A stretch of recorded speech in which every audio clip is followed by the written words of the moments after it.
Welcome to the Vault XL. You're now listening to Smackdown Saturday, where I bring you different storylines pertaining to scenarios crime here in the U.S. Thank you for joining me. Happy Saturday, everyone. Happy 4th of July. Please be safe. Be aware of your surroundings. Do not drink and drive.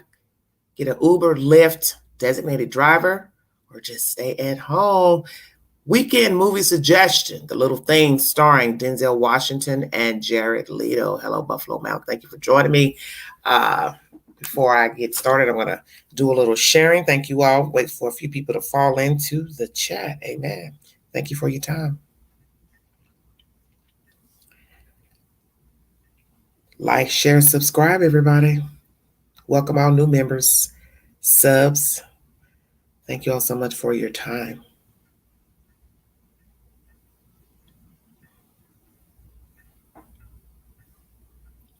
Well, I'm sure you're very happy to be off today. It was nice earlier, but then it started to storm a little bit. I thought, wow, what a night if you're wanting to get out and get into the world. That's usually how it is, everybody. Hello, hippie. Thank you for joining me, sweetheart. I'll be with you all in just 1 second, bringing you breaking news. Several stories, so sit back and relax.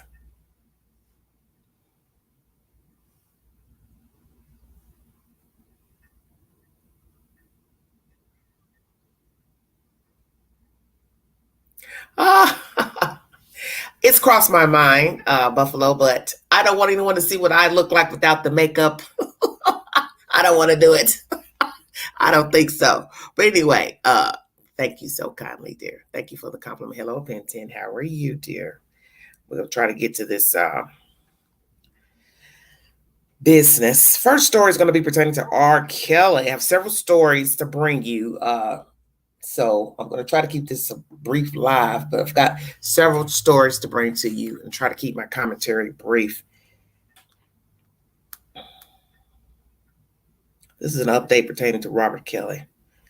If I can get my information to pull up, it's taking its time.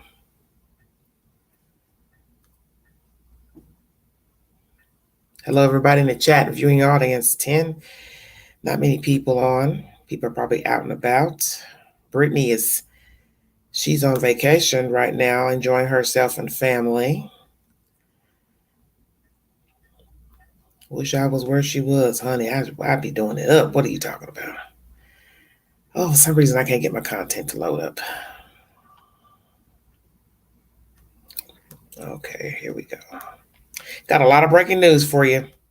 If I don't discuss anything during this live stream, check my community board for said stories because it's so much to talk about. I'm trying to keep the live. I don't want it to be winded. This was uploaded 1 day ago. Radar Online is the source. R. Kelly is said to have six-figure check for royalties seized as part of prosecutors' attempt to collect on money owed to his victims, RadarOnline.com has learned. According to court documents obtained by RadarOnline.com, a rep for Universal Music Publishing has informed the court of how much money it has in its possession owed to Kelly. As we first reported, as part of his sentence in his New York criminal case, Kelly was ordered to pay $500,000 to his victims. So far, a total of $27,000 has been collected from Kelly. Recently, the government fired off legal letters to Kelly's record label and publisher in an effort to locate additional funds. The disgraced singer is currently locked up in a North Carolina prison.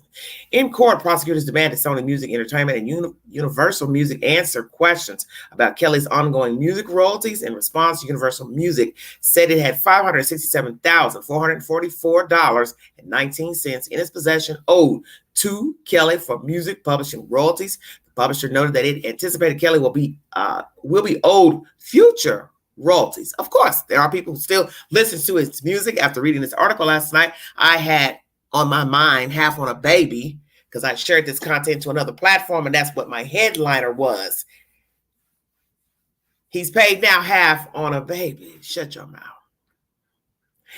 A rep for Universal said the amount of future payments is unknown because it will depend on the extent to which Kelly's musical compositions are purchased, downloaded, synchronized, or otherwise exploited during future royalty accounting periods. The rep said royalties are counted on a semi-annual basis. Royalties owed for January 1st through June 30th are due to be paid on or before September 30th, 2023. September 30th, 2023. Any royalties earned from July 2023 to December 2023 will be paid out in March of 2024. Very interesting. Radar Online.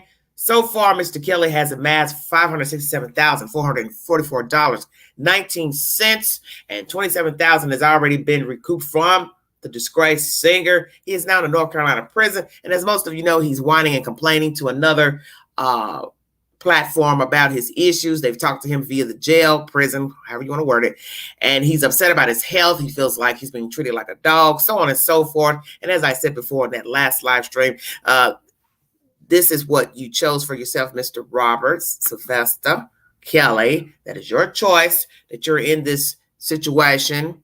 Hello, Keeping People Real TV. Hello, darling. Thank you for joining me. That was your choice to be in that situation. You prefer children over women. You like abusing women, men. You finally, your sins caught up with you. As we've been talking, me and some other person, karma is a you-know-what. And sometimes retribution comes late in life. Do you agree or disagree? That sometimes the things you didn't get caught up or caught on comes back later. 5 years later, 10 years later, 20 years later. Retribution. I thought about this last night. I said, imagine this man can't read and write. So imagine how much money he's actually lost over the years from letting people go in his bank account and sign checks, so on and so forth. You're sitting here thinking you're worth, 30 million, 20 million, whatever the amount is, and you ain't got but 100,000 in the bank because you foolishly never learned how to read and write, and you're paying for this and blackmailing people and using people to blackmail people, threaten people. You've paid out a lot of money, Mr. Kelly. And some would say, sounds like guilt. Because why would I pay if I haven't done anything to you? No, I have not. I've just the tape about him complaining through the prison, sweetheart. Yes, to whomever, about how his health is declining. But if you can't read or write, you don't know what you're signing, you don't know how much money you have. And that's a dangerous thing. As Oprah Winfrey once said, always sign your own checks. Exactly. Yes, I know about that, sweetie. You always sign your own checks. Always. Because you don't know what you have. If you don't ever look in your own bank account, you don't check your bills. Always sign your own checks. And yes, Mr. Kelly claims he is ill, blood clots, so on and so forth. But as I said in the last slide pertaining to Mr. Kelly, everything is fine when you're in the streets trying to make half on a baby or babies, blackmailing people, threatening people, paying other people to do your dirty work. You were fine then. And possibly you weren't really fine. You had health issues then. You just didn't go to the doctor to find out. Amazing how when we go to jail, in prison, Bill Cosby, Mr. Kelly, Weinstein, everybody's sick, need a wheelchair, not feeling good, got a cough, got blood clots. You see where I'm going with this. Now we're sick, but when we were running around touching people and putting penises in people's faces, oops, I said that. We were feeling mighty, mighty fine. We were trying to go half on a baby. We were on the down low. Shut up, Queen. We were feeling goods, as old black folks would say. I was feeling goods. I know you were. Living good, blessed, highly blessed by the Father. He favored you then, even though you were working for the devil. You were favored because you got out of a trial where the great people of Chicago didn't want to roast their golden boy. But maybe Chicago said, we've had enough of you actors, entertainers, getting a pass in our great city. As most of you know, that is my home. Can't keep giving people a pass. That is why the world is wicked now. If at some point we all have to stand account for our sins. That's the bottom line. I don't care what you're doing. Got to stand account. That's my commentary on Mr. Robert Kelly, because I've got a lot to talk about, so I can't dwell on Robert. Robert is in prison. He's going to have to deal with his situation. I don't wish ill on anyone, but when you're abusing kids, manipulating people, paying people to do wrong for you, it is what it is. That karma comes back. And all those little dirty birds that worked alongside Kelly, they should also be in prison, because anytime you're aiding a man to slumber with children, you're a pedophile yourself. That's just how I view it. And yes, I was sitting here thinking about that last night, half on a baby. I was going to get up and turn it on my Bluetooth. And I said, nah, don't get up and do that. And that's what's so sad about the world. You don't know people. You like their music. You like them in movies, sports, but you don't know them. And then you get disappointed when you find out they've done something heinous, murder, sexual assault, stealing, lying, whatever the accusation is, horrible husband, wife, adulterer. Now we judge them. But the point is, we don't know them. And that's why the scripture tells you not to put your faith in man, because you will surely be disappointed. That's for my Bible believers. And if you don't believe in Christianity, that is your choice, but just throwing that in there. God tells us not to put our faith in man. Woman, it's the same thing. Because you don't know them. And you can't put people on pedestals. Because as surely as you put him or her up there, you'll be the same one to tear them down because of something they did or said. Because in the end, you don't know people. And people say and do things we won't agree with. And that's been said about entertainers, famous people. Same ones put them up there, be the same ones tear them down when they do something wrong. And that is true. So you have to kind of ease into the favoring department, if you know what I mean. Thank you for joining me. If you'd like to donate to this great network, $Big Angie, 129 Cash App, Stickers and Jackson. Welcome to the live stream. Next subject matter. Let's get down to business. I got so much to talk about, child. Lord have mercy. Where do we go? Let's go to my great state, Tennessee, where I currently live. We've have a bad situation going on down here. As most of you know, I do not try to talk about stories pertaining to children, but I'm going to throw this in. I won't be bringing an update. If I do, I'll bring it on the community board. WSMV4 Nashville is the source. We've got a dirty bird out here. Illegal daycare, Caucasian woman. She's killed a kid. First day the baby's in her care. What happened? Let's bring you to business, everybody. Thank you for joining me. Yes, he is real. Amen. 30 viewing. Thank you. Thank you so kindly. Here we go, everybody. Let me start over. Bellevue is sharing her account of what happened. This is after the 3-month-old baby died under her watch. This was last month at Metro. Let me go back, because that's her response. Let me bring you the story first, and then we're going to bring you this female's response to the allegations against her. Infant found dead at illegal daycare. Nashville 4 News is the source. This was uploaded 2 months ago, and now there's an update to the story that's just come out this week. Thank you for joining me. A mom found her 3-month-old son dead at a Bellevue daycare, and within the last hour, WSMV4 confirmed a woman was running it illegally. Metro Police say the woman was found hours later at Harpeth River State Park with self-inflicted wounds. Our Marissa Sulik has new details from sources close to this investigation. Marissa, this is an awful story that you can continue to follow for us here. It is terrible, Lauren. And those sources say Ann Jordan was operating an illegal daycare. She didn't have a license and was caring for 7 kids that were not her own. And I spoke with a woman who saw parents running Monday afternoon to make sure their kids were alive. The Ivana Lexington Apartments is where Charlene Wagner lives, and Monday afternoon, she saw a scene she will never forget. And there was about 4 cop cars. We weren't exactly sure what was happening. Moments later, she says she saw people and babies sobbing. And then I saw parents coming down the stairs, like rushing down the stairs, holding their baby, and they were crying. And then I remember seeing a man get out of his car and just run up the stairs. It was missing 2 or 3 steps at a time just to get up there. And he came down with his child, but he was just like, you could see the fear in these parents' faces. Metro Police say Ann Jordan was watching 7 kids under 16 months. They say 6 kids are okay, but 1 baby died. Police say there were no obvious injuries or medical issues. It's just devastating. In anything, like even if an accident or, my first thought was maybe something, just the baby died and she freaked out and got scared and ran. But you don't know, only she knows. Right now, Youth Services is investigating, and Metro Police detectives will interview Jordan, but all Wagner can picture is what happened behind these walls days ago. Just thinking of babies sitting there in their diapers and screaming. Now, DCS is also investigating the abuse and neglect in this case. Marius. Well, Marissa, keep asking questions about this one, and I know you will. NBC4 is the source, Nashville, Tennessee. Let's go to the latest commentary from the illegal daycare owner. What she has to say. This was uploaded a month ago. Let's see. And I believe I have another update. So let's hear what she had to say about this issue.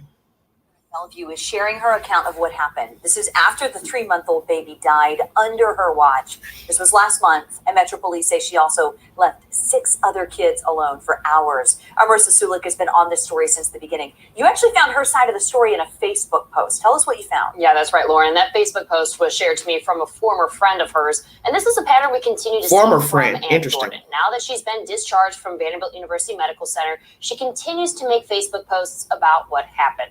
Now, the latest comes from this post on her Facebook profile, Ann Elizabeth. And she said she checked the babies that day every 20 minutes during naps and put a finger under each nose to make sure they were breathing. She says at one point she had to give the 3-month-old baby CPR and claims she put the other babies in a safe place knowing 2 parents would be there in 20 minutes. Now, according to police, we know that she fled that apartment and was found hours later at Harpeth River State Park with self-inflicted wounds.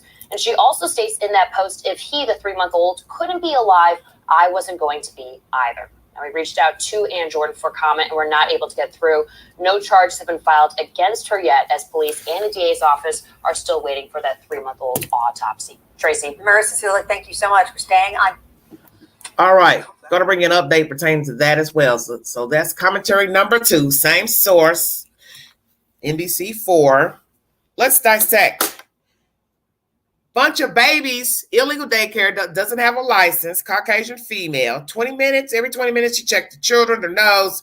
She had to perform CPR on that 3-month-old.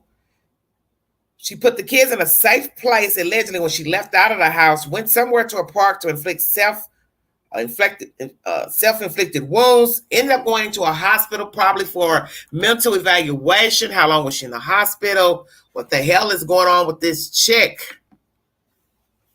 If the child can't live, I won't live. So you left some children alone to go kill yourself. So you didn't want to kill yourself inside the apartment? What's the difference? Because either way, dead is dead. Dead inside, dead outside. Former friend talking on the book. Why aren't you her friend anymore? I'm curious. Who is this female with this illegal daycare? Was the baby already sickly? Something wrong with the child? And she just happened to lose the baby on her watch. What is the truth? And why leave those children alone, Miss Lady? Knowing if you lived, which you have, you will face more charges of neglect of leaving those other children who they say were healthy inside of this apartment. God forbid it caught fire. You have been facing 6 deaths, including the one that died on your watch, the infant. How long has she had the daycare? Let's get a little more information on this wicked story out of Nashville, Tennessee. Very interesting, everybody. Very, very interesting.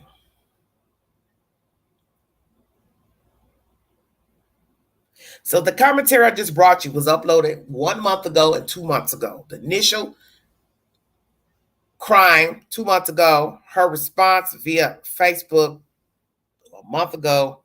And now, June 30th, woman who operated illegal daycare faces charges.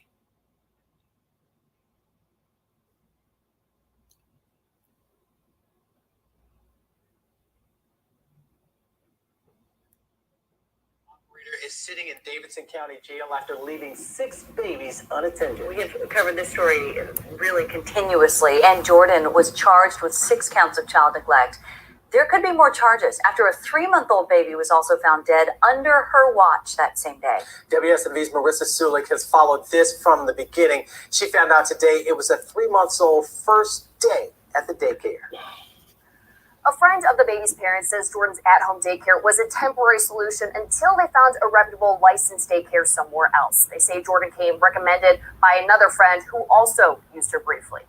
Department of Human Services says the mom of the 3-month-old got to Jordan's apartment that afternoon and knocked on the door. Another parent came to pick up their kid. They found the door was unlocked, went in the home, and found the baby cold to the touch in Jordan's bed.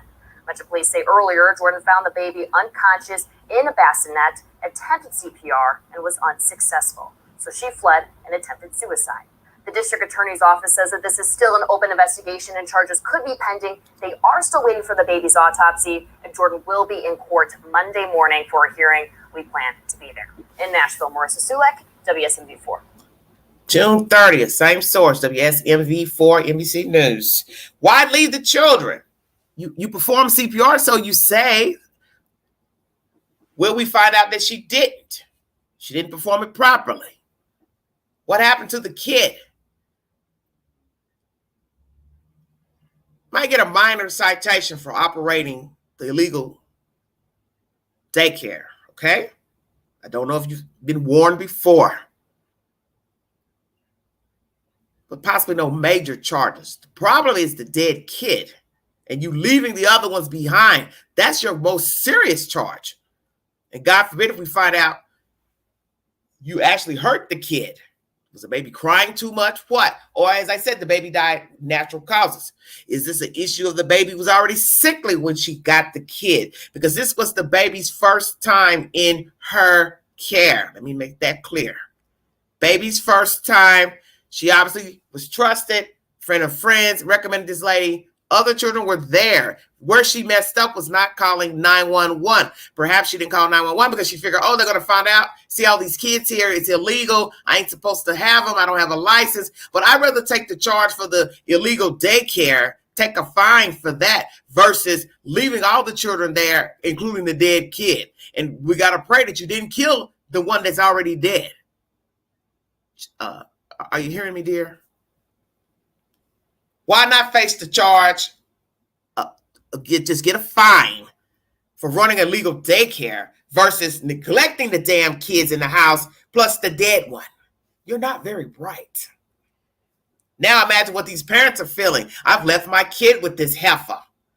She panics, go try to kill herself, leaving all the damn kids in the house. A dead one and the alive ones. And as I just said, thank God nothing happened to their apartment, such as catching a fire, somebody entering their apartment. Bad, bad, bad decision. And you now got to carry that burden around with you. But that was your choice. Very sick story. What are the charges exactly? Let me see. Because this article just plays the video. So let me see if I can find something more concrete on this.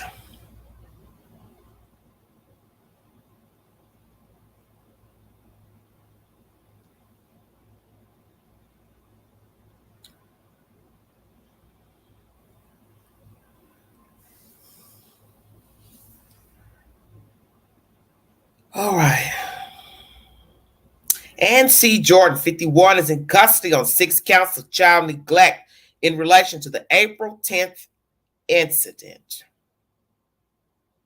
Ann C. Jordan, 1 year younger than the Queen. Not very bright. A Nashville child caregiver is facing multiple charges after a 3-month-old died and 6 other young children were left unattended inside her West Nashville apartment where she was operating a daycare. Ann C. Jordan, 51, is in custody on 6 counts of child neglect on the April 10th incident. Jordan was not at the apartment when the deceased infant and the 6 other children, ranging in age up to 16 months, were found by the deceased mother and another parent. It's a lot of children, especially underage, can't tie their shoes, can't use the bathroom on their own. Very big responsibility. Once again, children were found by the deceased mother and another parent. The 6 children were determined to be in good health. Amen. Medical staff at Vanderbilt Children's Hospital reported that the deceased child did not have any obvious sign of traumatic injury or medical issues. Thank the Lord for that. The investigation into the death remains open with final autopsy and toxicology results pending. Jordan was arrested on Thursday, June 29th in Hickman County at the request of MNPD detectives. She was later returned to Nashville. This investigation is being led by Youth Services Detective Chris Beery, and Hickman County is outside of Nashville, for those of you who are curious. So,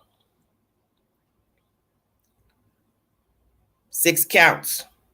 Child neglect. All children left in the apartment were fine. No obvious injury, trauma. No trauma to the baby that was found dead, the 3-month-old in the bassinet. Waiting on an autopsy to determine manner of death.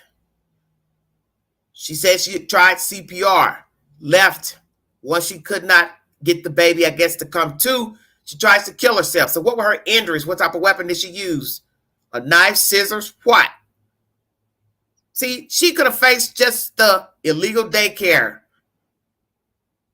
Got fined by the city of Nashville or whomever. I'd rather take the fine than leave the kids alone to go try to kill myself. And voila, I'm still alive. Dodo bird.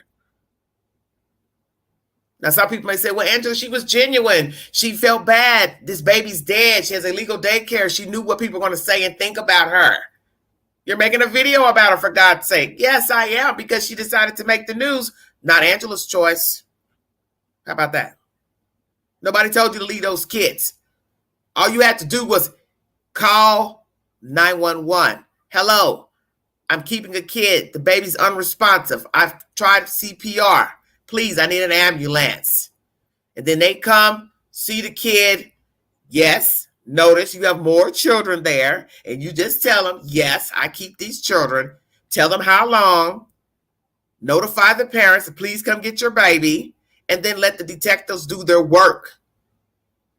And as I said, take the fine for just having an illegal daycare. Now you're facing 6 counts of child neglect. And we got to pray nothing happened to the baby from your doing. And I must say, 16 months old down to 3 months old, that's a big responsibility. 6 kids, all under the age of 2. 16 months, I think most of us can count. 12 months is a 1-year-old. Plus 4. 1 month old. 1 month and 4 months. Down to a 3-month-old. Lord have mercy. She's in custody. Does she have a bond? Will she have a bond? Curious to that. This just happened on the 30th. So this is fresh news coming out of Nashville, Tennessee. Ann C. Jordan, 51, Caucasian lady, has just thrown away her entire life. And when you look at her mugshot, she looks sad. She looks like she's been crying. She obviously has some issues. Serious issues. Oh, Lord have mercy. God help us. First commentary is about Robert Kelly. He's got royalties coming his way. $27,000 of that money has been paid out to victims. Lawyers want $500,000 of his money to go to the victims. He's made about that much through the Sony Music Entertainment Group. So that money will go to the victims, that $460,000. Second story is pertaining to a Caucasian lady out of Nashville, Tennessee, running an illegal daycare, and a 3-month-old died in her care a few months ago. She's now facing 6 counts of child neglect. Third story. It was a brawl between a woman and a man in a restaurant. Please go to my community board for the said short clip of that. It was filmed. Have mercy. What is wrong with our people? You know what's amazing about everybody in these cell phones? They could be getting ready to drown, fire, be in an ambush. They got to pull out their phone to film. Why is that? Help me understand. What is the point? Endangering your own safety so you can have something for people to look at. Jesus help me. Don't care if you get killed or hurt yourself. There's also been a couple found dead in Mexico. News Nation is the source. This was 10 days ago. I found it in the queue. Very interesting. Was it carbon monoxide? Something they ate? Why are you all still going to Mexico? Please stay from down there. Please stop. Please stop going down there. 91% of you believe that the Idaho home should not be torn down until after trial. 9% of you said go forward out of 128 votes. Thank you for following that information. It's posted to my community board. ABC 7 Chicago News is the source. This was uploaded 4 days ago. Chicago is off the chain. Lord have mercy. What in the hell's wrong with everybody up there? Let's talk about this crazy nonsense of this brawl that took place inside of a restaurant where things went terribly, terribly wrong. I want you to weigh in on the after effect of what happened. Thank you for joining me. Tonight, Carlisha Hood and her son are both out of jail, no longer charged as murderers. And a Chicago activist here in the city says that he believes it was cell phone video that helped lead to this decision.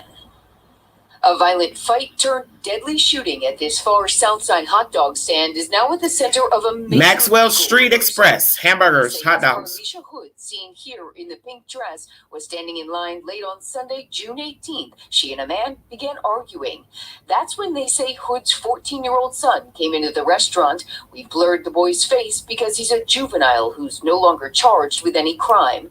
As he's watching from the doorway, police and witnesses... Excuse me for saying this about filming. This appears to be footage from the store showing the son come in the doorway and the woman looking like she's ordering her food, looking up at the menu.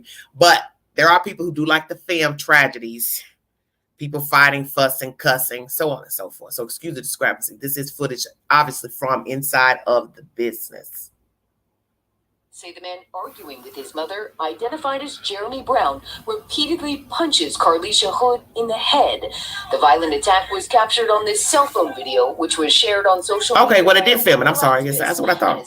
Some other people are in that family too. Million times. We froze the video before the impact of the punch. Police say as his mother's being hit, Hood's 14-year-old son... Let me go back a little bit so you all can hear that again. Came into the restaurant. We blurred the boy's face because he's a juvenile who's no longer charged with any crime. As he's watching from the doorway, police and witnesses say the man arguing with his mother, identified as Jeremy Brown, repeatedly punches Carlisha Hood in the head. The violent attack was captured on this cell phone video, which was shared on social media by a local activist and has been viewed more than 32 million times. We froze the video before the impact of the punch. Police say as his mother's being hit, Hood's 14-year-old son fired his gun repeatedly at Brown, shooting him in the back. Police say Brown ran out, and the mother and son did too, with the son still shooting. No one else in the establishment did anything. And so once he saw his mother being severely, hit, he took action. The two surrendered to police and were later charged with felony first-degree murder. Today, the Cook County State's Attorney dropped those charges, saying in a statement that, quote, based upon the facts, evidence, and the law, we are unable to meet our burden of proof. ABC 7 legal analyst Gil Sofer explains. The state, once they got a hold of this video, saw what the defense would be, and that defense would be self-defense. Because now that the defense has a claim, a very strong one, it seems, that the shooter was acting in defense of his mother, who was being pummeled by an assailant. That's a pretty hard case to bring on murder charges. We did reach out to Carlisha Hood and some of her family members today, but they did not want to comment. Just now, an attorney representing the mother and son said they'll be speaking tomorrow morning about a lawsuit they plan to file. Watch breaking news on YouTube. Chicago 7, my home. Please do not flag this video because you all love flagging content. Free press. We're allowed to play audio, my goodness. Anywho, let's get to business. Carlisha, what were you arguing about with Mr. Jeremy Brown? What was the argument over? Number one, do you two or did you two know each other? Because he's no longer alive. Mr. Brown is dead. What was the argument over? Did you two know each other? Dated? What? You taking too long to order? What? He was mentally disturbed? What? Your son comes in, he hears the altercation, shoots him in the back. What is your son doing with a fucking gun? 14 years old, Miss Carlisha. You all don't want to talk to the public. You know, because people, we can be nasty here on social media. You're still not out to clear in my book. I'm glad your son came to your aid, but the thing that's troublesome is knowing that your son had a gun. Did you know your son had a gun? Why is your son walking around with the gun? Let me guess, you're going to say, well, it's Chicago. It doesn't matter. He's a child. You need a man with a gun if you fear for your safety walking around, or if you are not a felon, you should get a gun. Mace, get something. BB gun, I don't care. Your son has no business with a gun. Frankly, you need to be brought up on charges of child abuse because your child is walking around with a gun. Now, they say evidence led to the state dropping charges against you too. But that makes no sense because they should have had video surveillance in the beginning to see that this man was punching you and your son intervened on your behalf. So this story is stupid. Thorough investigation, you get the evidence first before bringing up charges. Detectives, come on now. Hastily arresting her and her son. So we have video from the store itself, and then we have somebody standing there filming. And as you hear this activist or whomever speaking, nobody did anything. Why is that? Why did you all stand there and watch this man punch her? Or did you say to yourself, well, I don't want him punching me. Hell, he might have had a gun. True, true, very true. But you don't mind filming a woman getting hit. See, that's what's wrong with the world. People don't want to intervene, but you don't mind pulling out that damn cell phone. Now, imagine had he decided to pull out a gun and spray the damn room. You're standing there with your cell phone now, laying down with your phone laying on the ground because you're a dodo bird. The police, you all didn't do your job. The state, you should not have brought charges until you had acquired all footage of the incident.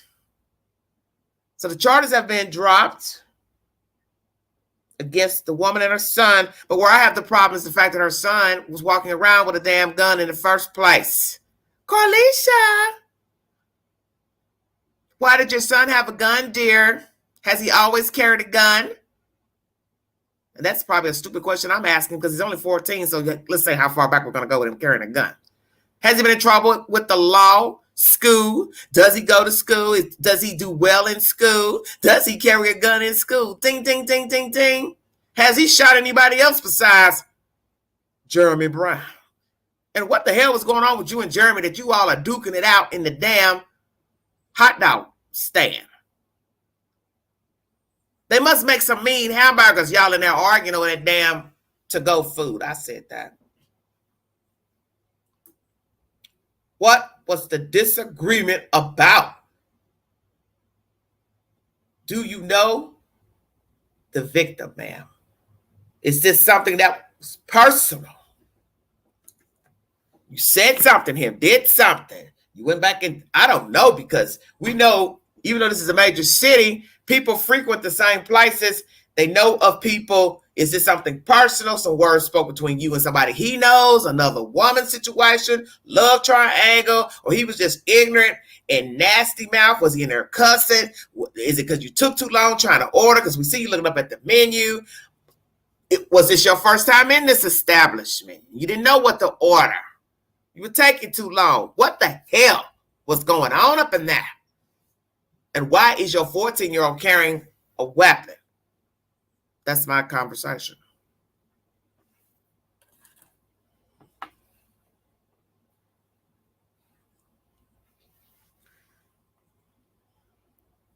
And why didn't you other people try to help Carlisha? How many people were in there as witnesses to the beat down of this man against Miss Carlisha? When you watch the small clip, you see him drawing back to punch her. It is not shown. But I'm sure somewhere in La La Land, the video is floating around. Probably not on the book because Facebook is very adamant in keeping out that type of violence on their network. But somebody has a copy. Jeremy Brown dead, shot in the back. 14-year-old shot him, defending his mother. They were facing charges, but then the charges were dropped because the state could not bring forward the charge of, I guess, intentional murder, malice murder, first-degree murder, second-degree murder.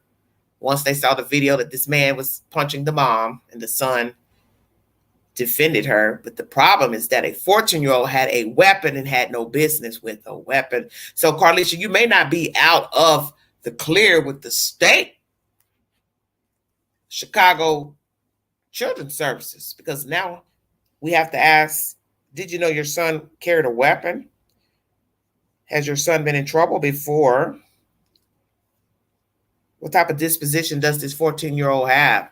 Because some of us are going to say, we're not feeling too keen about this 14-year-old just so happened to be with his mom standing outside and got a damn gun on his person. He has no business with a gun. And he would have been in some trouble either way.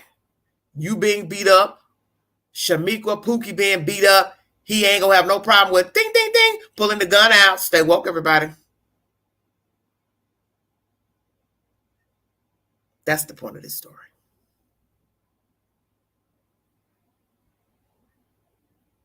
Will she be brought up on charges? Child neglect. Or having a son that had a weapon and having a weapon in public. Although the state has dropped charges for this crime of Jeremy, but the fact that he had a gun, period. Thank you for joining me. If you'd like to donate to this great network, $sign Big Angie, 129, Cash App, Stickers and Jackson. Welcome to the live stream. Thank you for watching The Vault. Excel, happy 4th of July to everyone. Please be safe in your travels.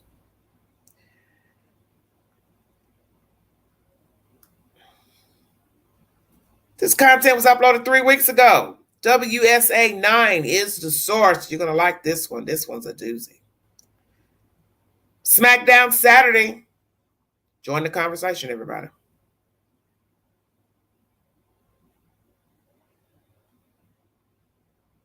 Well, stupid or not, somebody's dead. We told you about yesterday. This happened during the funeral service for 10-year-old Ariana Davis. She died, you remember, after being hit by a stray bullet while riding in the car with her family on Mother's Day. Now, the twist here, police say the gunman behind yesterday's shooting was the funeral service director. We had WUSA 9 investigative reporter Nathan Baca dig into this extremely bizarre case. Nathan, how did say what? Let me go back. That don't make no sense. Hold on. Riding in the car with her family on Mother's Day. Now, the twist here, police say the gunman behind yesterday's shooting was the funeral service director. We had WUSA 9 investigative reporter Nathan Baca dig into this extremely bizarre case. Nathan, how did this all start? Well, Lorenzo, a family was trying to bury that 10-year-old girl in Suitland, Maryland yesterday. Today, police say that burial was interrupted when the funeral service director pulled out a gun and killed a business rival. Wilson Chavez, owner of Baltimore area Chavez Funeral Home, is charged with murder. Police say Chavez confronted two people at the child's burial service. He reportedly had a long-standing business dispute with the two people. Now, Chavez is accused of shooting and killing Ronald Stephen Banks of D.C. Another of Chavez's bullets grazed a woman, according to police. Officers found Chavez driving away a few minutes after the shooting. Now, court records do not show any legal dispute between Chavez and the shooting victim, Ronald Banks. Now, I did find some state records showing Chavez admitted to being confrontational with families who accused him of inappropriately storing a body at his funeral home. He paid a fine and accepted license probation in 2011. Chavez is expected to be in court on murder charges tomorrow. Just keep thinking of Ariana. I don't understand this. This story is stupid. This is another stupid one. I've got to go back because something is off here. Unless I can't hear properly. This just don't make no sense to me. Hold on. Here, police say the gunman behind yesterday's shooting was the funeral service director. We had WUSA 9 investigative reporter Nathan Baca dig into this extremely funeral service director. We had WUSA 9 investigative. Maybe I'm not hearing this properly. Hold on, you guys. Because I'm like, what? This is something strange here. Year-old Ariana Davis. She died, you remember, after being hit by a stray bullet while riding in the car with her family on Mother's Day. Now the twist here, police say the gunman behind yesterday's shooting was the funeral service director. We had WUSA 9 investigative reporter Nathan Baca dig into this extremely bizarre case. Nathan, how did this all start? Well, Lorenzo, a family was trying to bury that 10-year-old girl in Suitland, Maryland yesterday. Today, police say that burial was interrupted when the funeral service director pulled out a gun and killed a business rival. Wilson Chavez, owner of Baltimore area Chavez Funeral Home, is charged with murder. Police say Chavez confronted two people at the child's burial service. He reportedly had a long-standing business dispute with the two people. Now, Chavez is accused of shooting and killing Ronald Stephen Banks of D.C. Another of Chavez's bullets grazed a woman, according to police. Officers found Chavez driving away a few minutes after the shooting. Now, court records do not show any legal dispute between Chavez and the shooting victim, Ronald Banks. Now, I did find some state records showing Chavez admitted to being confrontational with families who accused him of inappropriately storing a body at his funeral home. He paid a fine and accepted license probation in 2011. Chavez is expected to be in court on murder charges tomorrow.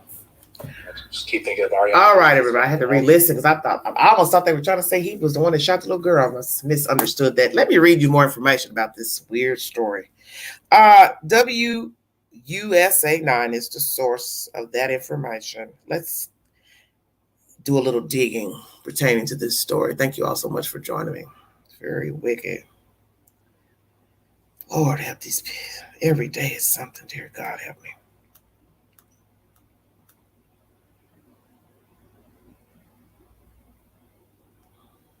I'm also going to bring you some information to a new law being passed here in Tennessee.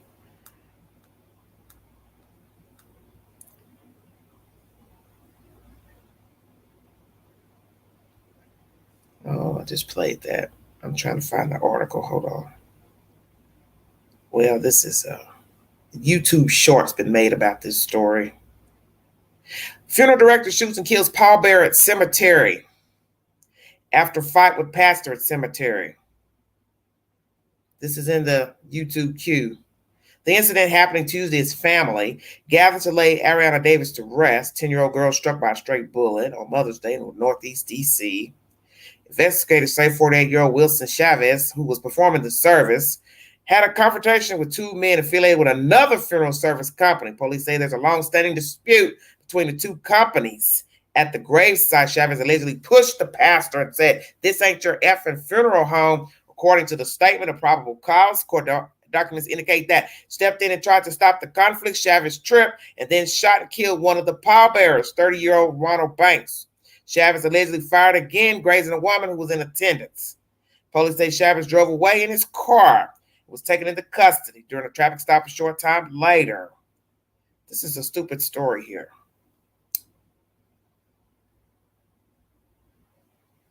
Homicide victim, 10-year-old young lady, Washington National Cemetery.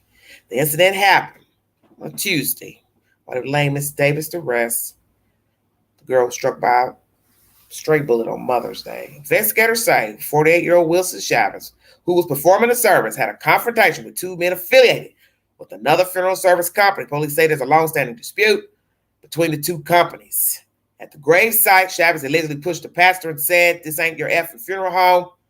According to the statement of probable cause, Court documents indicate that people stepped in and tried to stop the conflict. Chavez tripped and then shot and killed one of the pallbearers, 30-year-old Ronald Banks.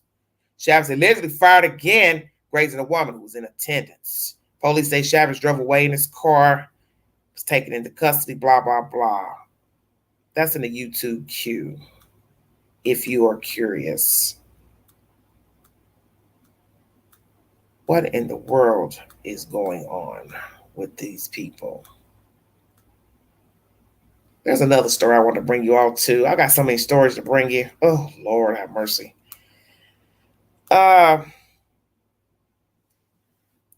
He was cited back in 2011 for storing bodies improperly. What does that mean?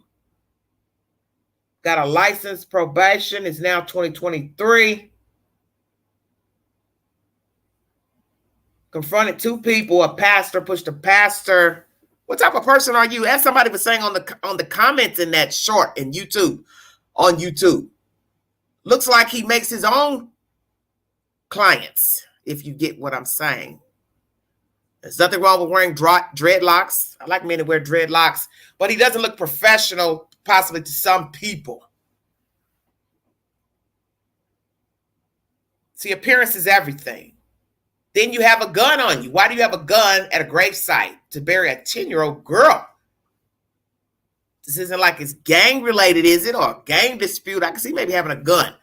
But a 10-year-old, you have a gun on you, you trip because you're stirring up SHIT at your own, you're the main person running this service. So your gun goes off. How does a gun go off 2 times? I'll wait. Because I'm assuming the gun would be in your pocket. Or was the gun already in your hand? You had the gun pulled out, and that's why it discharged twice. Because your fingers did the pulling 2 times, Mr. Chavez. You look black, but are you Cuban or Hispanic? Break it down for the queen. I'm curious. What the hell is going on with you arguing with these people, other funeral home personnel? So what? They've made allegations against you, said nasty things about you in the community. You don't run a proper funeral home. State records show you were storing bodies in a not so nice fashion, which I don't understand what the hell that means. So that means I got to go back to Google, I guess, to see what the hell you did back in 2011.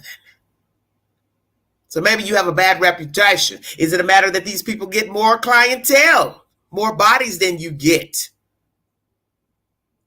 What's the rivalry about? What's the dispute about? This is so fucking ignorant. A little girl has died from a stray bullet, and you're at the funeral. You're running the services of the 10-year-old girl, and then you're pushing the pastor. Who does that? What does the pastor have to do with your beef with the other funeral person? I'm confused. So what, the pastor, he owns a funeral home too? Help me understand. You're already burying a person, a child, and you want to get jiggy, and you're officiating the service of the child. Hello, OK Lounge. Thank you for joining me, sweetheart. What in the world is going on? Have you no dignity, sir, about yourself? You had to have had that gun out. Because I refuse to believe the gun was in your pocket and it shot 2 people accidentally while you're on the ground and you didn't get shot from your own gun. Dear Lord, help me.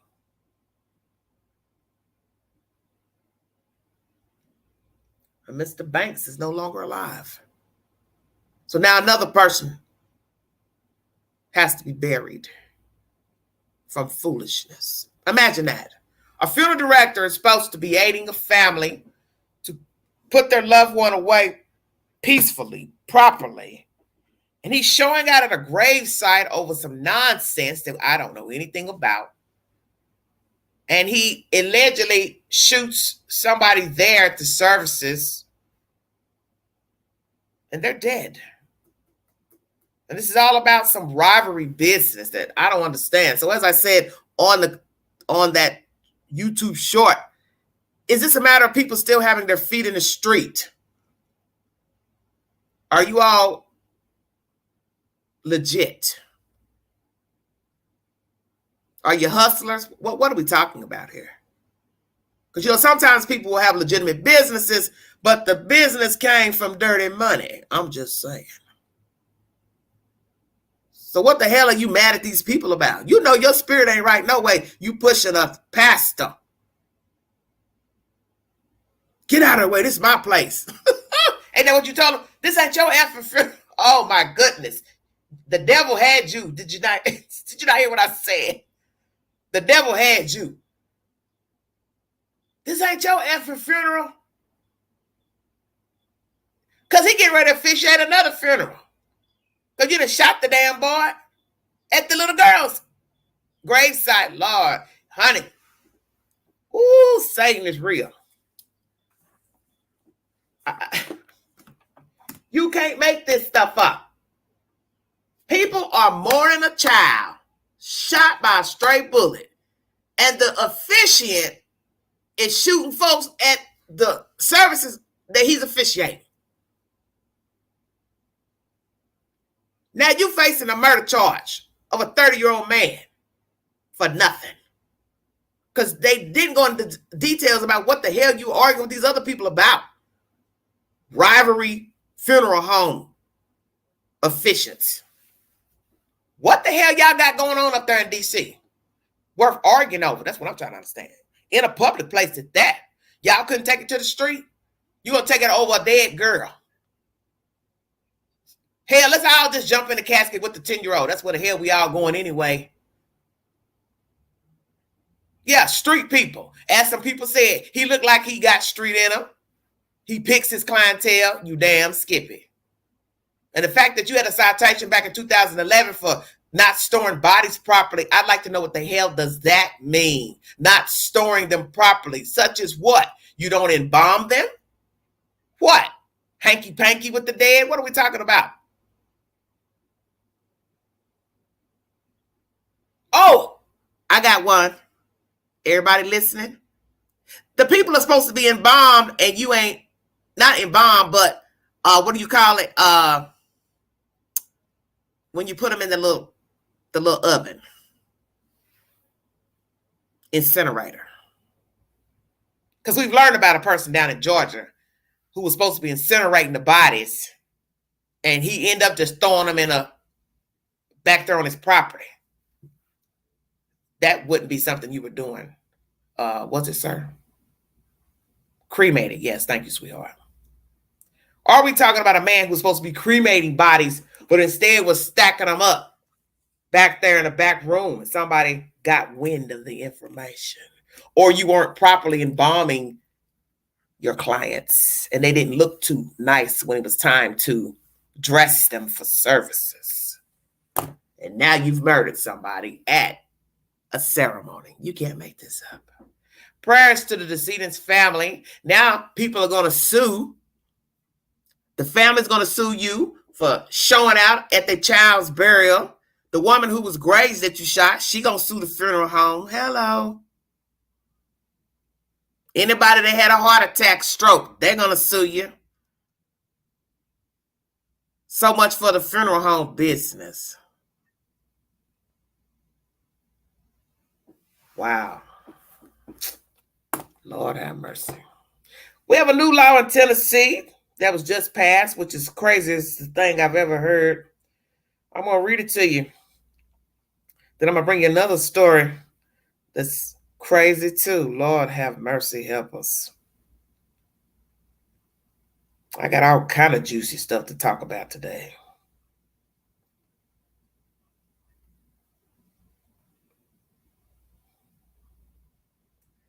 If I can find it. I got so much information. Oh, Lordy.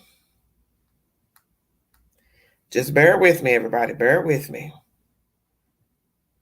This is Smackdown Saturday, where I bring you breaking news pertaining to different storylines.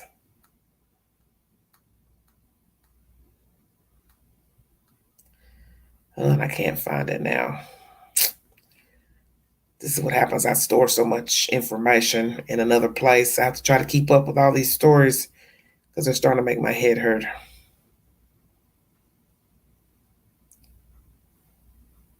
Lord have mercy. That funeral, that one did it for me. That just did it for me.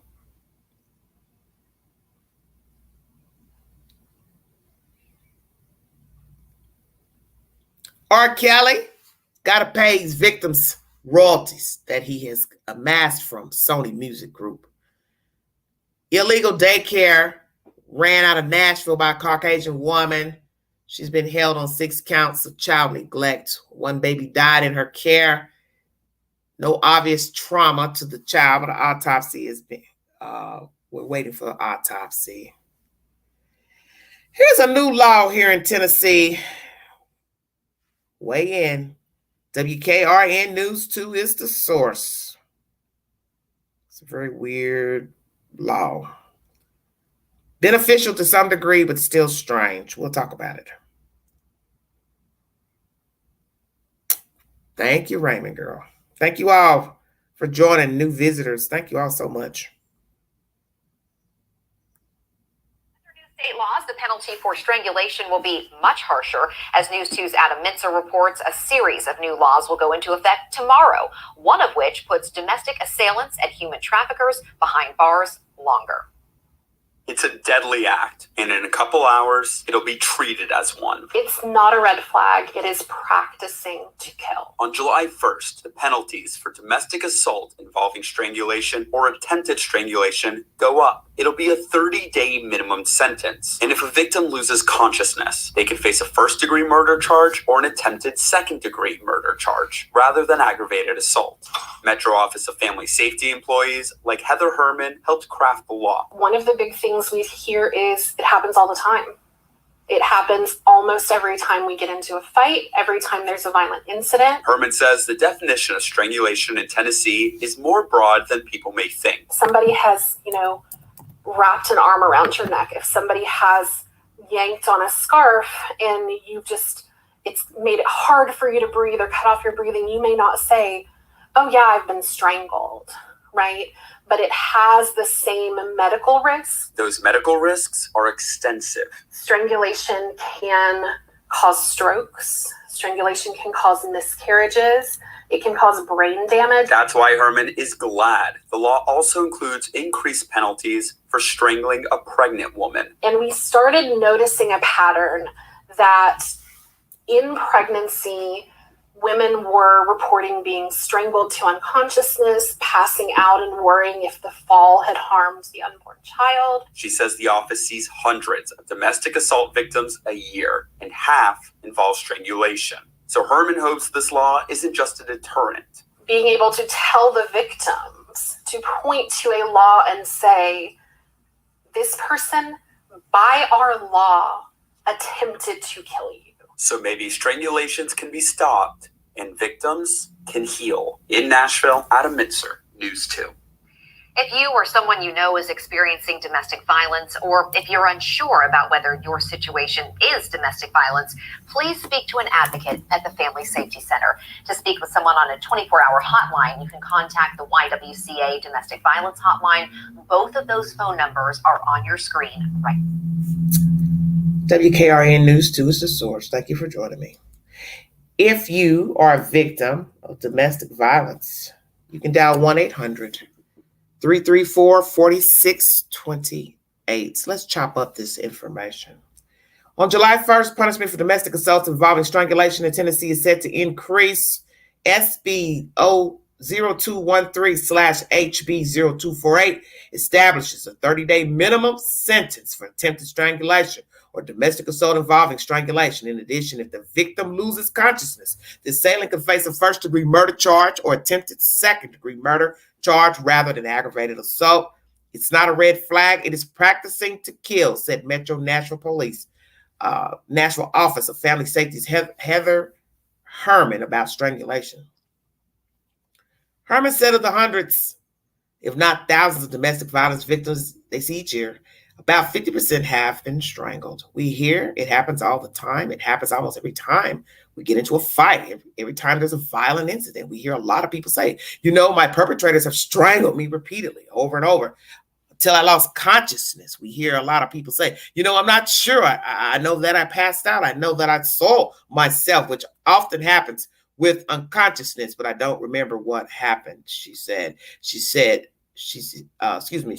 often sees people taking a narrow view of what strangulation is when Tennessee's law definition is broader than choking with hands. If somebody has wrapped an arm around your neck, somebody has yanked on a scarf and they made it hard for you to breathe or cut off your breathing, you may not say, oh yeah, I've been strangled, but it has the same medical risk, Herman explained. She said the medical risk can be extensive and often hard to see. Strangulation can cause strokes. Strangulation can cause miscarriages. It can cause brain damage. If you lose consciousness, she said, the concerns regarding miscarriages, strangulations is why Herman and her colleagues are glad the new law also includes increased penalties for strangling a pregnant woman. We started noticing a pattern that in pregnancy, women are reported being strangled to unconsciousness, passing out, and worrying if the foul had harmed the unborn child. According to Metro Police, investigators saw 75 strangulation cases 3 years ago. Last year, that number went up double to 15, and Herman said these crimes are often underreported. However, she hopes that this new law will not only serve as a deterrent to potential assailants, but also as a tool to help victims heal, being able to tell the victims to point to a law and say, this person by our law attempted to kill you, and help them really understand how serious and life-threatening that is. She said, if you or someone you know is experiencing domestic violence, or you're unsure whether your situation is domestic violence, please speak to an advocate at the Family Safety Center in Nashville, Tennessee, 615-880-1100, or speak to someone on the 24-hour hotline through the YWCA Domestic Violence Hotline at 1-800-334-4628. WKRN News 2 is the source.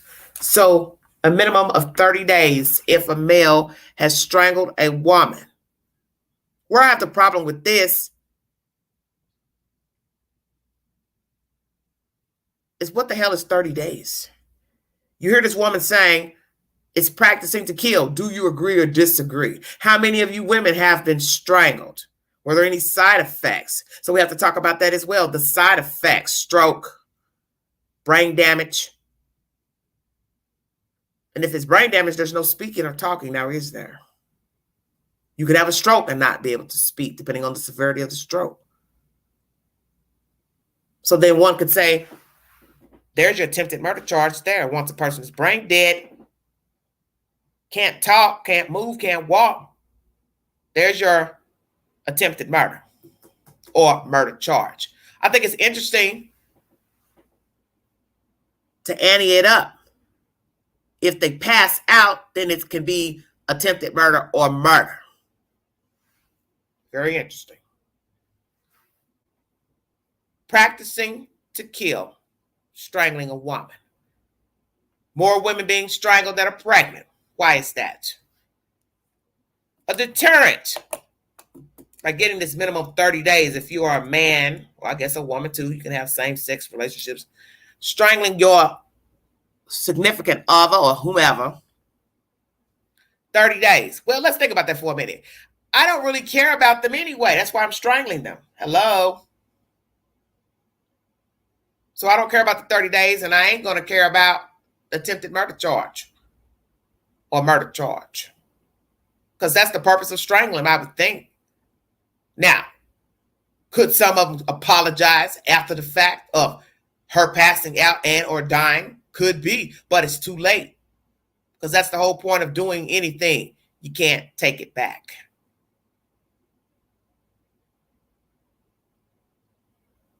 And it's not a good feeling to be strangled, especially by someone who you care for. And they've obviously shown you that they do not care for you. So hell yeah. They do deserve murder. Murder charge, attempted murder. Because as this woman here says, Ms. Herman, you're practicing to kill. Well said. But I don't agree with the 30-day if the woman doesn't pass out. It should be attempted murder, murder charge, even if you're still breathing. Why should it be she passes out, then the charge is anteed up to murder or attempted murder? No minimum, nothing. She can show that she was strangled. He admits he strangled her. Murder charge, attempted murder, whichsoever. Because the dead can't spin no tales. Only the living. And as I said, once you cross over the threshold, you can't go back. I didn't mean to do it. She just pissed me off. She makes me so angry. We'll tell that to 12 members of a jury. Sounds like a personal problem to me. Because everybody's sorry afterwards. Some, anyway. I love her. I didn't mean to do it. Oh, well. Once again, tell that to 12 members of the jury or the judge. Sorry ain't good enough. I didn't mean to ain't good enough. And then you have those who don't give a damn and don't say a damn thing. Silence is golden. They're also letting you know what they think of the victim, alive or deceased. Next story. Lord have mercy. It goes on and on, everybody.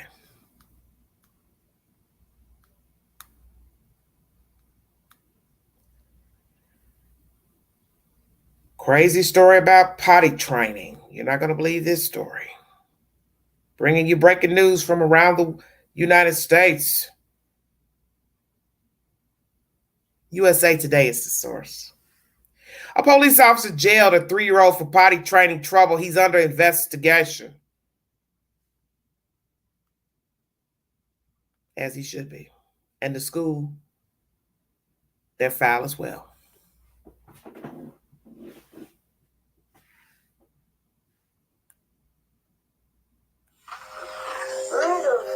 It's for you. Your hand, okay?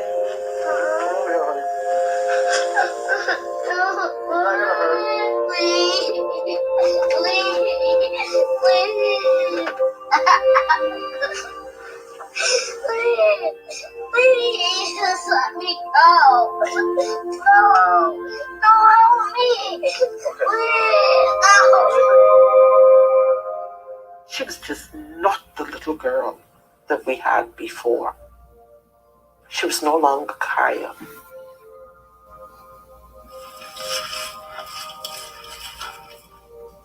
Mommy, can you give me a hairband for please? Yes, you're wearing a hairband. Yes. I will need a hairband every day. Ew. See, I told you, and you said I was lying. Yeah, she was arrested. It was like everything you see on the TV. You know, the person is inaccessible, they're being fingerprinted, they're being booked.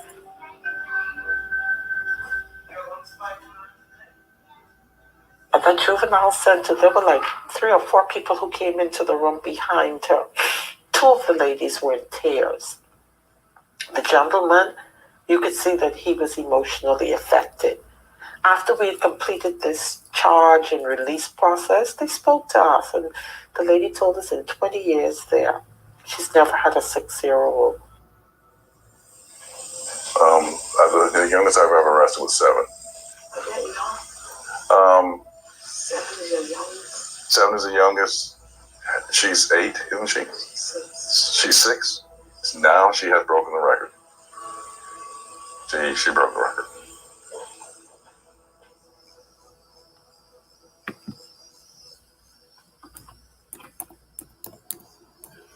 What was your old school like?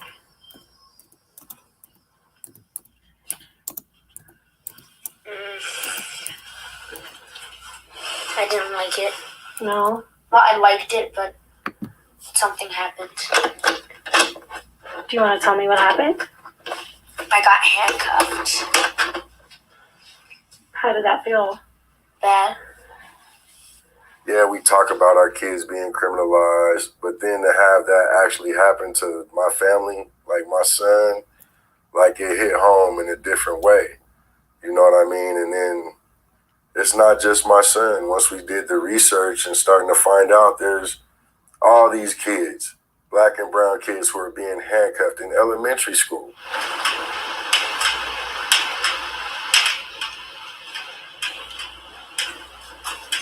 From ages 0 to 5, but even up to the ages of in your 20s, our brain is still developing. And so when we experience trauma, those changes that happen with the chemicals in our brain, they can cause dysregulation of certain neurotransmitters and chemicals. And when it's dysregulated, that can cause big impacts on the way that people relate to others, the way that they feel around others, if they could trust people, if they're able to make healthy connections with others. You persevered over a lot of different things. Like what? Like getting handcuffed. I'm still sad. But I persevered through it.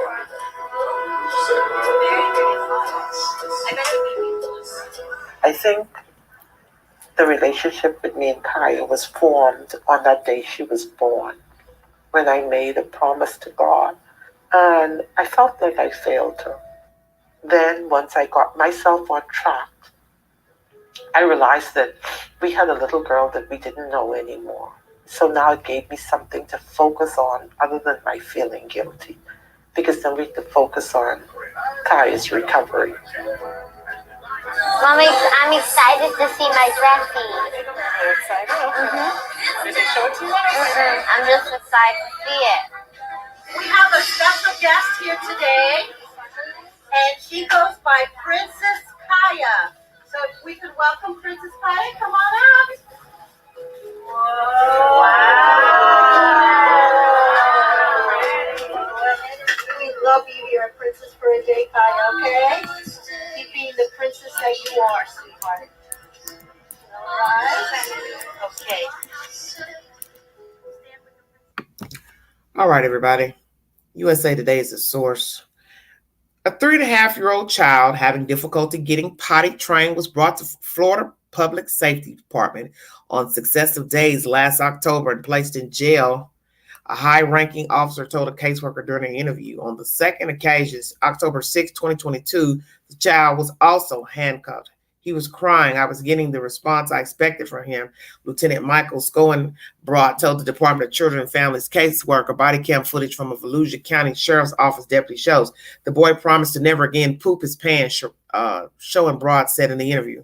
It is unclear whether Schoenbrod and another high-ranking Daytona Beach Shores officer, Detective Sergeant Jessica Long, who brought the child to the jail on October 5th, faced discipline from the city. The Daytona Beach News Journal, part of the USA Today network, has obtained copies of memos written by Public Safety Director Michael Fowler to each, informing them of a professional standards investigation.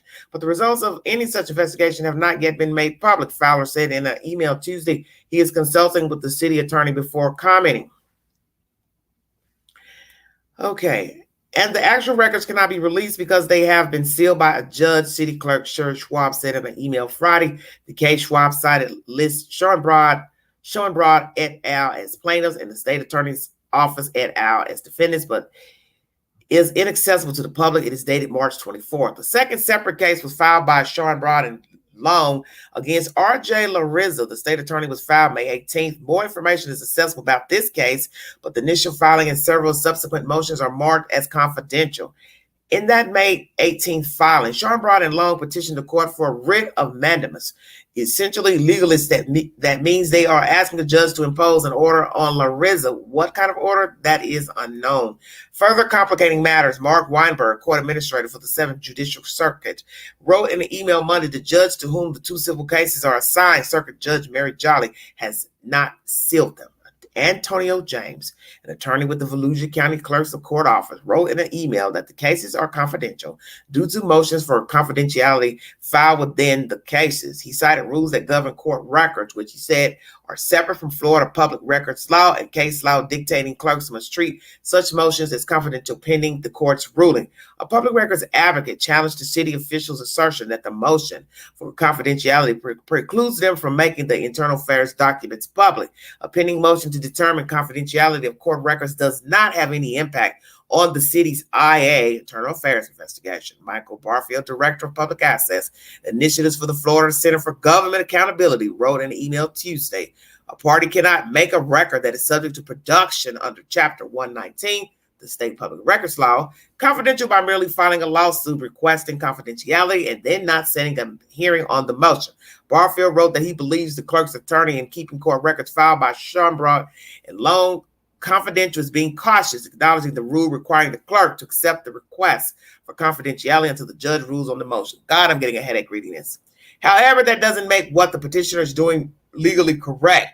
Barfield said, in my view, this is an abuse of provision of that rule because the Sean Broad Long party knows the clerk will treat it as confidential until such time as a hearing is held. Lieutenant, Sean Broad, Caucasian male, says he put 4-year-old in jail as well.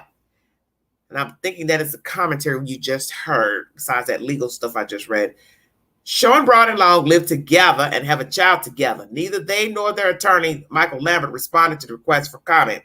While the city has not made public any internal affairs findings, both Sean Broad and Long had 20 hours of leave without pay on their May pay stubs for the first 6 months of 2023. Sean Broad took home $48,679 and Long made $47,754.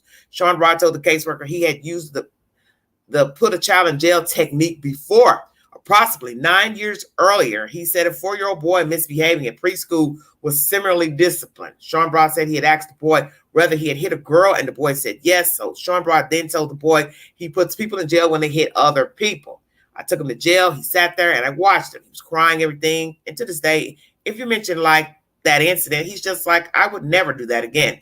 It was effective, Sean Broad said. So that's why I did it with this. He didn't hit anybody, but I figured the same thing, discipline, and he didn't want to go back. So, yeah, so what? Later on, the hour-long body cam footage, most of which contains scrambled video, Long could be heard calling the investigation insane. While Sean Broad responded, it's just disgusting that somebody would drag our family through the mud like this, quote unquote. The Department of Children and Families spokeswoman acknowledged a request for comment Tuesday, but otherwise did not respond. Also, Florida Department of Law Enforcement spokeswoman said she received a June 6th News Journal request for any investigation that Sean Broad Long agents may have completed and that the request has been forwarded to the Public Records Department for processing, which is, oh my God, apparently ongoing. The fight to open records. For months, Daytona Beach Shores area residents who have seen the body cam video or heard about it have been asking City Hall for records related to the matter, but the results of investigations remain largely shrouded in secrecy. February 4th, Lonnie Groot, a Shores resident and the former city attorney, requested documents related to any officer confining a child in a jail cell at the city's public safety building. Investigations into alleged child abuse by an officer with the Daytona Beach Shores.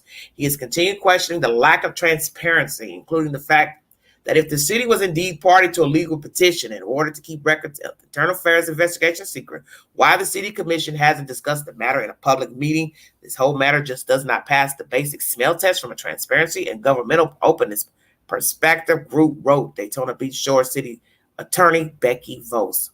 I cannot imagine the city commission tolerating and standing mute about a city employee bringing a child to City Hall and punishing the child in the city commission chambers, Group wrote. Why then does the city commission act so meek, powerless, and non-transparent as to this matter involving law enforcement officers? Mark Dickinson, a former South Daytona police officer who now calls himself a civil rights activist and goes by the internet handle of James Madison Audits, requested the Volusia County Sheriff's Office body cam footage from the Division of Children and Families interview and posted it on YouTube in March. Okay.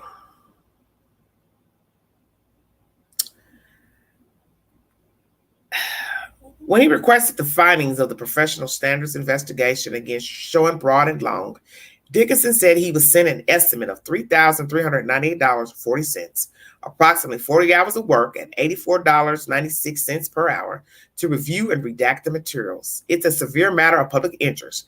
When you have strong allegations of that kind, Dickinson said, rumors are being brought to you by fellow law enforcement, and you want to make sure the stuff they're saying isn't true. Dickinson said he understands that the child's name and officer's home address may be protected, but those redactions shouldn't make the entire matter, including the internal affairs investigation, confidential. Barfield of the Florida Center for Government Accountability said Tuesday his organization is planning to file a motion seeking hearings on why the records are confidential and a copy of the motion seeking confidentiality regarding the incident, and the ultimate goal being to have the records sealed. It's a bit winded. I didn't know it was going to be that long. The point is, oh God, my back hurts from reading that garbage. Putting a child in handcuffs. Allegedly, one incident is about a child potty training. The little girl allegedly, I don't know what that one was about, if she hit somebody. The point is, I blame the school. You're the ones that have to call and make the decision to have either the resource agent, officer take them to the jail, or you call the police directly. The point is, you had to have said something in order for any law official to take the child and handcuff the child, put him in a car, paddy wagon, and down to City Hall building. This is ridiculous. When do we start calling the security officer because the child pooped in their pants? What kind of school is this? You have a problem with the child using the bathroom on himself, herself, you need to be talking to the parent. How about that? Hey, your child has a bathroom problem. Your child cannot continue to go to school here if he or she cannot get up and ask to use the restroom. If a child hit another child, why are they in handcuffs? I can see if a child pulled out a knife, even if it was a small child, then I can see you taking the child into custody. But just children fighting each other, children are bullies. Children fight each other every day. They tease. You don't handcuff them. Only in a heinous crime should a child be handcuffed. And I don't even know if we should handcuff a small child, a 6-year-old, 7-year-old, pulled out a gun or a knife in school. They're still a small child. And you're a bigger person. You mean to tell me you can't handle a 6-year-old, even if he or she pulled out a gun? You take the gun away, and then you question the child. Hey, what happened? Hey, where'd you get this gun? Where'd you get this knife? So on and so forth. I don't believe in handcuffing the child. And as you hear the parents saying, grandparents saying about the young girl, she's not the same child. Well, why would she be? Because that would change the child. Put fear in him or her, of course, even if they were in the wrong in hitting another child. You get to the bottom of the child's anger, if indeed it's an issue of anger, or the child was fighting another child because they were fighting them. I thought that was the issue with the little girl. I'm really confused with this article because they talk more about the boy, his father speaking on when he was handcuffed. I was trying to get to the understanding about the little girl. I'm going to go over to my YouTube because I think it's more latent English than this garbage I just read. You had to go to Harvard Law just to understand what I just read. All of that was just a bit much. I don't like doing all that reading because it takes up too much time. And most people don't listen to the information anyway. A lot of weird stories. Once again, The Little Things is my weekend suggestion. Denzel Washington, Jared Leto, thank you for joining me. I don't see it in here. I thought I posted it. Maybe not.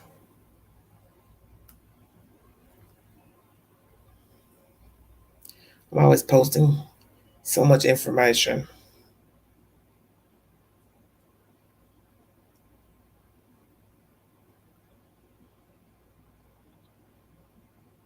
Anyway, don't handcuff small children for petty things.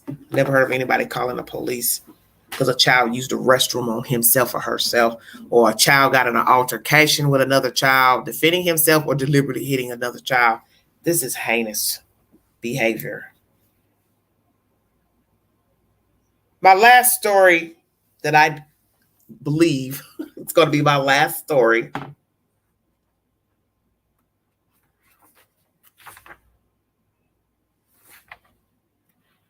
I've talked about so much. If you missed this last hour, 30 minutes, I've talked about R. Kelly paying royalties to his victims. Illegal daycare, child found dead in the possession of a woman and she left the house. 6 counts. She's facing child neglect. A 3-month-old died in her care. She tried to kill herself. Altercation at a hot dog stand in Chicago. Mother and son were brought forward on murder charges because the son killed the man, shot him in the back. Charges have been dropped, and the Queen still believes the mother should face charges for her child having a gun. He was 14 years of age. Funeral director fighting other participants at a burial site that he was conducting. He's now facing murder charges of one of the people attending the gravesite services of Jeremy Brown. Oh no, not Jeremy Brown, but Jeremy Brown's story is the hot dog stand. He was shot in the back by her son, a 14-year-old, Carlisha Hood. Getting the stories mixed up, excuse me. The funeral director disputed it's the most wicked story I've heard to date. 10-year-old girl shot. You're officiating her services, and then you fall out with some people there, some type of funeral home rivalry, and now you're facing a murder charge. Very strange. I also brought you information about the new state law pertaining to strangulation. 30 days minimum in jail if you strangle a person, woman, they pass out. Okay? No. Let me repeat. 30 days minimum for strangulation. If she passes out, then it's murder and or attempted murder. Then this mess of handcuffing children, taking them to jail. A deterrent, which we already know nothing deters anybody from anything. You're trying to use a scared straight phenomena. It's up to the child to decide if he or she wants to become a criminal. They said it's worked with some children, not all. But small children, 5, 6, there's no reason to be handcuffing a child that small. And this next information is pertaining to our Supreme Court, my last story for the evening. NBC News is the source, uploaded a day ago. ACLU Deputy Legal Director SCOTUS protected the right to discriminate in gay rights case. There are several cases that have happened here in the United States of businesses turning down homosexuals, do not want to do business with them. One is pertaining to a wedding dress and some other situations. We're going to play that said information. Do you agree or disagree that a business has the right to not do business with you because you are gay, transgender, so on and so forth? One, I think, was about a website. If the person believes this goes against their religious beliefs, do they have the right to say, no, I don't want to deal with you? It's nothing personal, but it's personal. I don't want to work with you. NBC News is the source. Last story for the evening. Thank you for joining me.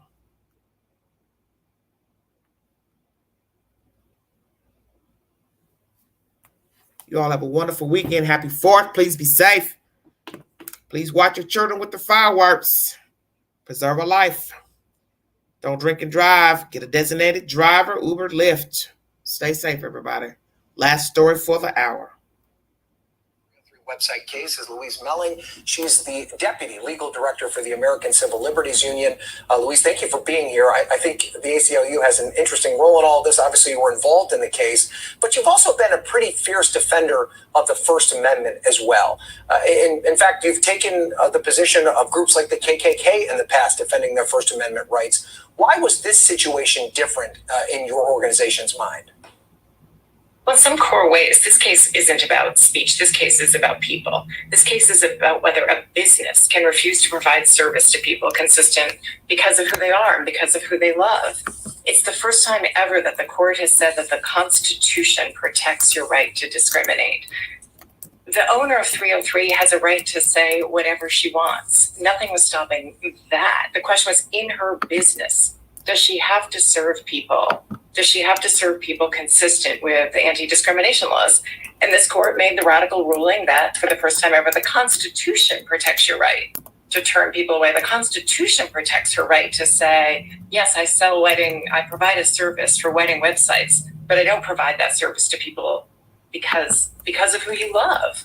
And it said that she's in essence able to put up a sign that says, your kind not served here, or wedding websites for heterosexuals only. This is not a good day for equality and fairness in that respect.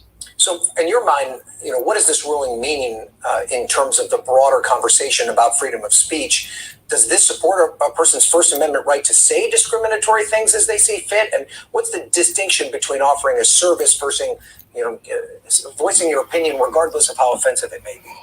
Well, I want to go back. This is about a business. This is about laws that our country passed. And in Colorado, passed this law originally in the 1800s to protect newly freed slaves. This is about a law that says if you have a business, you can't deny services to people based on who they are. You can't deny services to people because they're Black. You can't deny services to people because they're women. You can't deny services to people because they're LGBT. You have this privilege. It's a public accommodation, like the congressman was saying about the Green Book. Where can we go to get our service? Where can we go to buy food? Where can we go to sleep? Where can we go to buy our wedding dress? And that's what's at issue, not what you can say on the streets, whether the government can stop you from protesting, whether the government can stop you from opposing my right to access your business. That's not what was at stake here. What was at stake was, think of your storefront, think of the store on the street, whether that store can say, I refuse to serve you because of who you are. And today's decision opens the door for businesses that provide customized goods to say that they have a right to deny services to historically disadvantaged people. So we already saw the Supreme Court weigh in on a case like this. Of course, the Masterpiece Cake Shop versus the Colorado Civil Rights Commission. A lot of these cases originating out of Colorado. You know, what are the differences between those two cases, and what does this ruling mean going forward that's different from what the Masterpiece Cakes ruling told us? So Masterpiece Cake Shop, that was the case of a bakery arguing that it had a right based on speech or based on religion to refuse to provide services to a same-sex couple. Also, customized good, we shouldn't have to provide this service. The United States Supreme Court in that case did not rule that the business had a right to discriminate. So what's changed since 2018? The composition of the court. And from your perspective, we've heard from the congressman right before we brought you on about the composition of the court, that exact issue. I mean, do you agree with him that the solution for folks on your side of the aisle to change the trajectory of this court is to add more members? I'm here really to talk about what the court did today and to sort of say what's really important is that we're going to keep fighting so that the court and other people can't keep punching holes into anti-discrimination law.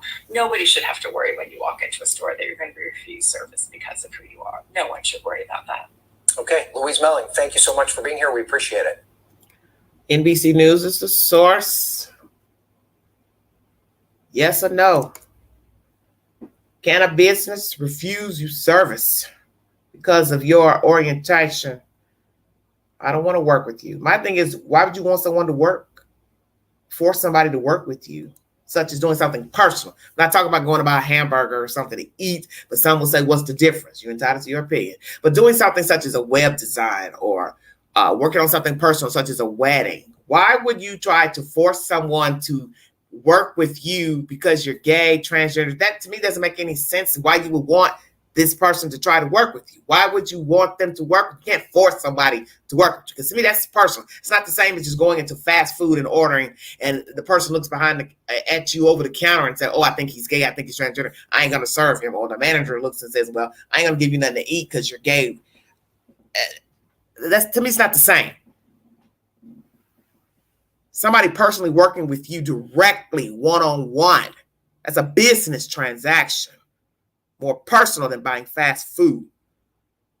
Buying food at the deli, the Starbucks. But someone, you may say, well, it ain't no different. You're entitled to your opinion. But a one-on-one transaction, why are you wanting to work with this person? Why would you want to work? I'm trying to understand.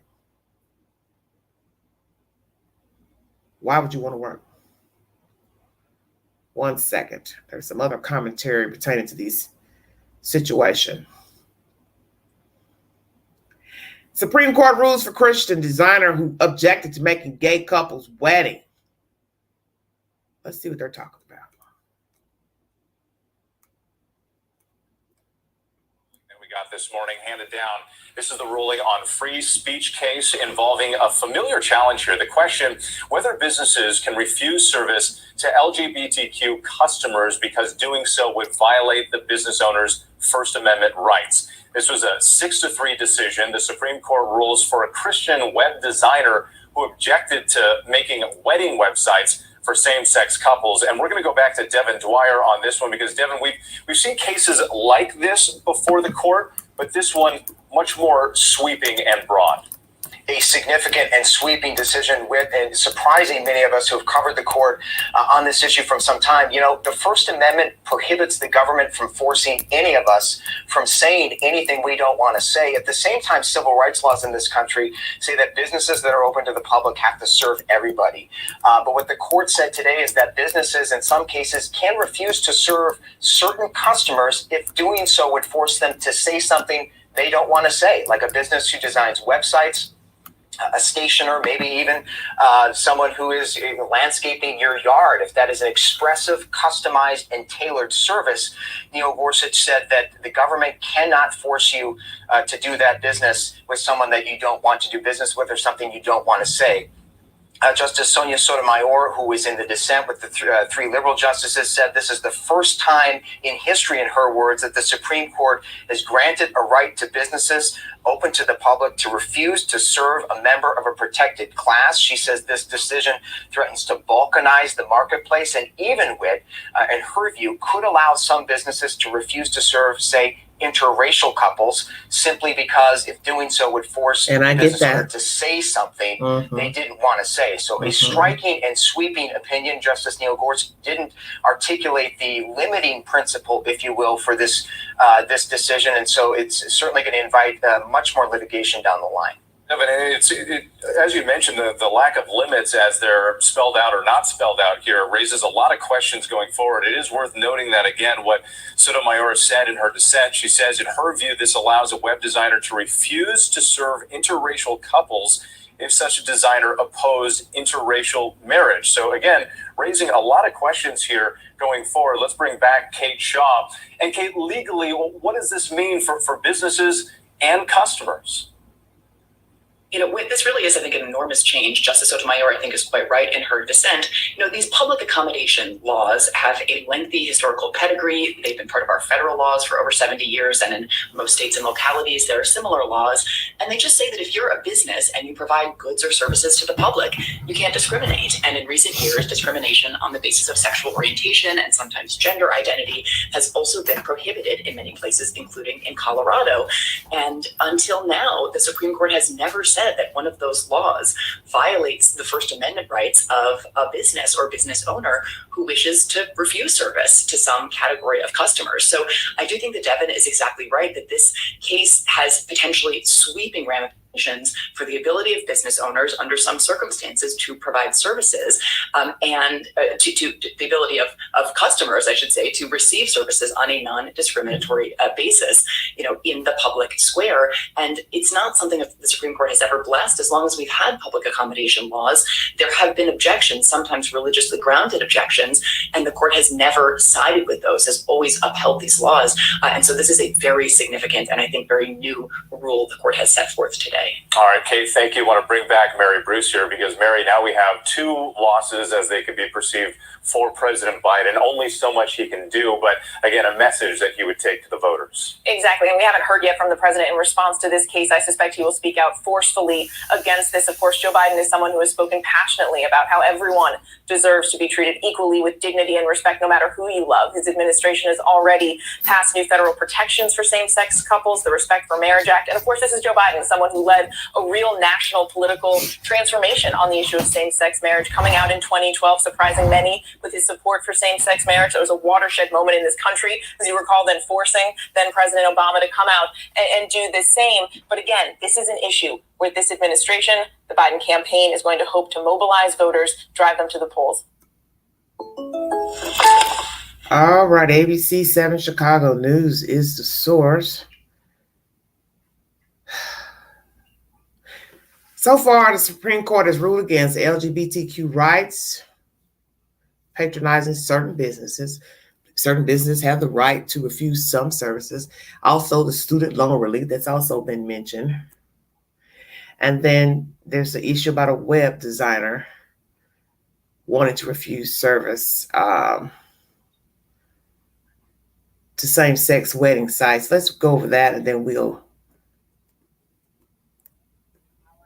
Justice I'll is give you my deciding commentary on a pair of cases for sweeping implications here for the First Amendment, anti-discrimination laws, as well as student debt. And the court has just ruled now on the first of those cases. It features the owner of a Colorado web design company who did not want to create wedding websites for same-sex couples, and the court has held that that website designer does not have to, that free speech is her right, and that Colorado's anti-discrimination law cannot force her to do this website for same-sex couples if she does not want to. So let's go right to NBC's Laura Jarrett, who's reading this decision along with me. Here we go again. So here's a case where the Supreme Court has reversed the lower courts and said this wedding website designer cannot be forced to provide this service, web design, in contrast to something that she believes, which in her case is that same-sex marriage is not valid. A major decision for states across the country that have anti-discrimination laws like Colorado, trying to enforce them. But in this case, the high court, in a divided ruling, has ruled in favor of Lori Smith, that graphic designer who, as you mentioned, says that she wants to make wedding websites, but she hasn't actually made any thus far. But she says she fears being fined. Let me speak about the Supreme Court. The majority were basically men. The three dissents, who obviously would be in favor of the LGBTQ rights, to have the right to have businesses work with them on whatever level, was three women. One was an African-American judge. When you watch this commentary by today, you will see the officials on the U.S. Supreme Court, those who were in favor and those who said nay. And the majority who voted for this bill, that people can turn away homosexuals for certain businesses, ventures. However, were majority men who agreed to this bill being passed into law. For those who are curious, the dissent were three women. It appears to be two Caucasian women and one African-American female. Fined under Colorado's law, which applies to all public accommodations, which says as long as you're holding your business out to the public, you have to treat everybody equally, which means you can't discriminate on the basis of someone's sexual orientation. And in this case, they say that violates her right to free speech. Now, she has said in interviews that she's actually happy to make other types of websites for gay individuals. So it's not just that she doesn't want to discriminate, but she says in particular when it comes to marriage, that's something that she opposes. Now, of course, this is a court that has largely ruled in favor of those who have made religious freedom type of arguments before, but we should note this is a different type of case. This is on First Amendment grounds, and so it doesn't depend on the fact that she has a religious objection to it. She could have actually objected to it for any reason, as long as it's about her free speech. Now, one of the things we're going to be looking for as we dissect this opinion is where is the line? How does the court decide that she, as an artist, has that right? But what about a florist? What about a wedding caterer? Those are typically businesses, again, open to the public that cannot discriminate. And one of the things that certain liberals on the court brought up at oral argument was how are you supposed to handle a situation in which somebody decides they don't want to serve an interracial couple? In other words, discriminating on the basis of race. Everyone kind of gets their arms around that situation and can say, that doesn't seem like that would pass muster under the Constitution. But in this case, how is it different? How is it different in the case of somebody who wants to discriminate on the basis of sexual orientation versus race? That's one of the things that we're now going to be looking for. But the major headline here is that the High Court has ruled in her favor. And now we'll see what happens next. And we have this six conservatives, ideological conservatives on the bench in the majority here. The opinion is written by Justice Gorsuch. In dissent, once again, Sotomayor, Kagan, and Jackson, and Justice Sotomayor in dissent says, today the court for the first time in its history grants a business open to the public a constitutional right to refuse to serve members of a protected class. I mean, this goes back to what you were just talking about, Laura, which is how you viewed this case. The question presented was whether or not a wedding website was an act of free speech, in which case you can't compel someone to say something they don't agree with, or was it kind of an off-the-shelf product, like a pair of shoes or something that you could buy. And if you put those for sale, you have to sell them to everyone under public accommodation laws. And the court is clearly saying this is an exercise of free speech, and this wedding website designer cannot be forced to put out a message she does not agree with. And there was a lot of debate about whose speech is it, best way right? to A lot of the members of the court, particularly Justice Sotomayor, said, wait a minute, isn't it the couple's free speech? Isn't she actually just doing whatever the couple want? And clearly Justice Gorsuch, on behalf of the majority, is saying no. When she makes that website, it's actually her free speech. It's her creative, unique art that she's putting out into the world, not the couple's. And I think that's going to be a meaningful, distinguishing factor here as we think about, again, how is the court drawing these lines? How is the court going to sort of figure out where the rules of the road are for other businesses that may not want to serve gay couples? Hey, thanks for watching. Don't miss the... Today is the source. Thank you all so much for following this content. Some will argue that, well, what's the problem? Okay? What is the problem? Well, as you heard this lady say, it's my design. I've helped make the site to promote whatever you're talking about. And then my name will be on it as far as references. So then people will think naturally I'm in cahoots to the message. So that's where the free speech comes in, I guess. That's not my message. I'm not really in favor. I'm not in favor of 2 men, 2 women. I've designed this website, but I'm not in favor of the message. So then I guess that would be hypocritical. See, everything depends on your perception. So the broader scale would be, well, how far are we going to take this? I go out to eat with a woman. I'm a woman. Somebody thinks we're together in that way, and they say, no, I don't want to feed you. I don't want to cook your food. I don't want to take your order. Some people will say, as I said, how far will it go? But to me, that's personal. That's a one-on-one transaction. That's not like big box business, such as Walmart, Sam's, Kroger chain, Starbucks coffee chain. We're talking about a one-on-one action, one-on-one personal interaction, business venture. Nobody should, yes, be able to force you to deal with anybody. I don't care what the race is, transgender, whatever. If I get a feeling I don't like your attitude, I don't like your commentary, why should I have to deal with you? Even if I come out and just say, no, I don't want to do this website because I don't believe in same-sex marriage. Well, at least she was being honest.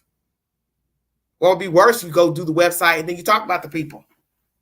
And then they get wind of it. So then they'd be suing her.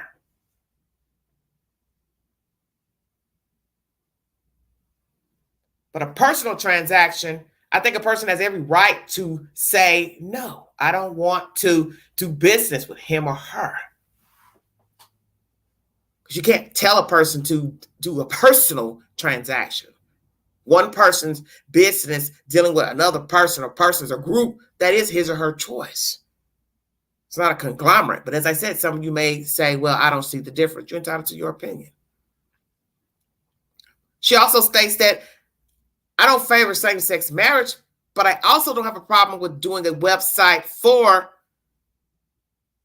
LGBTQ issues or situations or whatever else, just not same sex. That's where she has the problem. I believe it's an African-American female who won this victory by the Supreme Court. I don't mind working for you or helping you with a web design, just not same-sex marriage. Then some of you will argue, well, what's the difference? Because I guess obviously she's saying, well, I'm selling this. My name's on it. But then somebody say, well, you're still being a hypocrite if you don't like gay marriage. Don't you have a problem with gay people in general? So why even do a website for a gay person, period? Once again, you're entitled to your interpretation. But when it comes to personal interaction, I don't think you should deal with anybody you don't want to deal with. I don't care what the sex is, whether it's same sex or they're gay, whatever. Blue, green, if you say, hey, I don't want to work with this person, I don't want to do business with you, I do believe a person has a right to say, no, I don't want to deal with you. Now, The flip side of that is that it's still public. They're publicly offering a service. So one would say, well, what's the difference between this person not wanting to work with a same-sex couple to design something for a wedding, or even marry two gay people, or work on something for two people trying to get married, or a married couple, versus, once again, two married people, same-sex, walking in, wanting to order dinner, coffee at a restaurant. Someone says, I don't want to serve you. Many people are going to say, what's the difference? And I get that. How's it different? In some forms, it's not.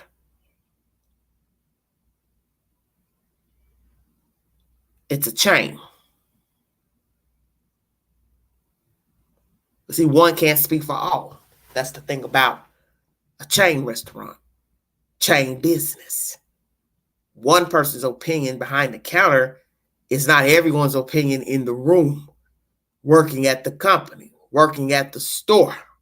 So they know they couldn't say, no, you can't come in here. It'd have to be a personal owner of the store business saying, I don't want to serve you. And we know, so long as it's a box and a chain, most of those people are going to want to serve whomever, because they're not going to try. They don't want to lose money, revenue. But as you also heard in this commentary, what's the difference between interracial couples? Black man, white woman. Black woman, white man. Come in. Can't take your order. We don't serve interracial couples. Is it the same? Once again, you entitled to your interpretation of the information. That's why I said, how far out is this going to go? How broad is it going to go? There are pastors, clergymen who don't want to marry same-sex couples because of the religion of believing a woman was created for a man. It's in the scripture if you believe in the Bible. So they would feel like I'm being a hypocrite and I'm aiding wrongdoing if I marry two men, two women. And I get that. That's their belief. They're following the scripture. They don't want to do that.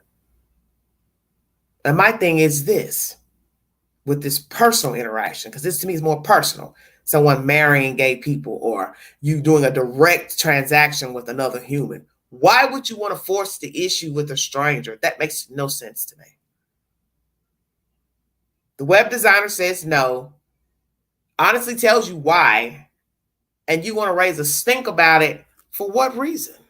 Yeah, you want to get the message out? Okay, she doesn't want to work with me. But to go on and on legally, I don't understand that, because my thing is the time you're wasting fussing and fighting and arguing over a fucking web design, you could be finding somebody else to get that done for you. Why would you want to force someone to be in a legal contract or do something with you personally that you have to be happy and satisfied with? That's where that makes no sense to me. Because in the end, you need to be satisfied with the work being performed.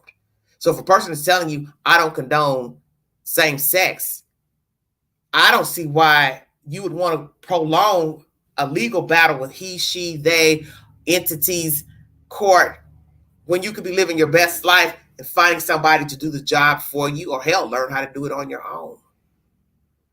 Because is it that serious that you need to say, hey, I want the world to know she don't want to work with a gay couple. We're going to put her on blast. But in the end, what has she lost? Because now the Supreme Court has weighed on her side, in her favor and other businesses' favor. They have the right to tell you no, certain situations. And I don't see the point in wanting to go on and on with a person. As I said, in a personal transaction, not big box chain, just one woman with a site or has the talent to do this, and they say, nah, I passed for this reason. I don't want to do it because you like black men, white women, whatever. Okay, cool. Then I'm going to move on. I'm not going to sit here and waste my time arguing with her or him. I'll just move on. And maybe I pass the message along to others who happen to be same sex or interracial couples, or anybody I feel like might need the information. Hey, don't go work with this lady or this guy because they don't like interracial couples, or they don't like same sex parties. They don't want same sex couple. They ain't for same sex marriages. End of story. Now, big business, we know that you're not supposed to do that. Big business, see. And as I said, some will disagree with me. That's fine. But the big business, yeah, that's where you're going to have a problem. I was denied a sandwich at Wendy's because I looked like a man dressed in women's clothes. How about that? Or I was a man walking in with another man and we looked too affectionate. We were hugging, we were kissing. The girl behind the counter said, I can't take your order because I'm a Christian and I don't condone homosexuality. Then there might be a little problem. Because in the end, she doesn't own the company. She's just an employee. So she's to do as she's told, ring up the customers, and that's her only job description. Wipe down the counter. You see where I'm going with this. But some will argue and say, no, there is no difference.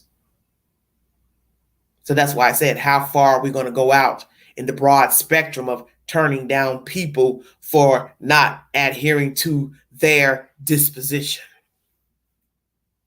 We will see. Is there really a big issue about the student loan? Why turn that down? Why not favor some people who owe money? They get a fresh start. That's unconstitutional. Is it? Some debts have been waived by many companies. Xfinity, when it was Comcast, you owed money, they threw out the bill. Let you have a fresh start many years later to get cable services. You owe money to Visa, MasterCard from college, or years later you were able to get another prepaid card, or so on and so forth. That's the company's decision to favor you. So how that wasn't unconstitutional. So I need to do more research on this student loan issue and this other issue with African Americans that's been deemed unconstitutional. Affirmative action. I may get into it, I may not, or I may just share it to my community page. That's the set information for this evening's live stream. I brought you information pertaining to R. Kelly paying royalties to his victims, Gravesite shooting of an efficient shooting rivalry, funeral home participants at a 10-year-old's burial site. That man is now facing murder. Restaurant assault of a man beating up a black woman. Black man, don't know what that was about. Her son comes in and shoots the man. 14-year-old had a gun. He and his mother were charged with murder, but the state has dropped the charges. Daycare owner facing child neglect charges, and one child died in her custody, illegal daycare. Strangulation law into effect here in the state of Tennessee, July 1st. Refusal of services to LGBTQ participants. Is it legal? Is it right? Constitutional, unconstitutional. 3 dissented, 6 conservatives weighed that a person has the right to refuse businesses, business ventures, interactions with clients, potential clients that are same sex. Potty training, cuffing a child in handcuffs for using the restroom on himself. Also, a girl child being handcuffed. Is it right, legal to handcuff a child? Should you even be calling the police for certain situations in the schoolhouse? And should these officers be held accountable? Are they not empathetic to what they've done to these children? Should they even be getting paid? Those are just various stories I brought this evening for the Smackdown Saturday. You're entitled to your opinion in all the storylines.